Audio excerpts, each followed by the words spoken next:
અમારા ઘરની પાછળ એક મોટું લીંબુનું ઝાડ છે। ત્યાં ખૂબ બધા લીંબુ આવે છે। જો ખાસ્સા બધા લીંબુ આવે છે અને આ લીંબુ પાકી જાય એટલે એની જાતે જ નીચે પડી જાય છે। અમારા લોકોને બહારથી લીંબુ નથી લાવવા પડતા અને આડોશી પાડોશી અને અમારા સ્ટાફના બધા મિત્રો પણ અમારા ઘરેથી જ લીંબુ લઈ જાય છે।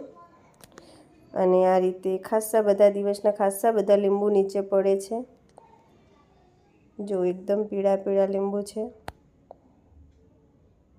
તો તમારે કોઈને લીંબુ જોઈતા હોય તો મને કોમેન્ટમાં કહેજો। 250-500 કિલો તો હું તમારા ઘરે મોકલી આપીશ। અને આ મારું ઘર છે અને આ છે મારી શાળા। બંને સામે સામે છે। મારા સસરાએ સ્કૂલ બનાવી છે તો બંને નજીક નજીક છે એટલે ફ્રી તાસ હોય કે રિસેસ હોય તો હું મારા ઘરે આવી અને થોડું કામ કરી જાઉં છું। તો ચલો Tata bye bye see you. હવે અમે કામ કરીએ, આવજો।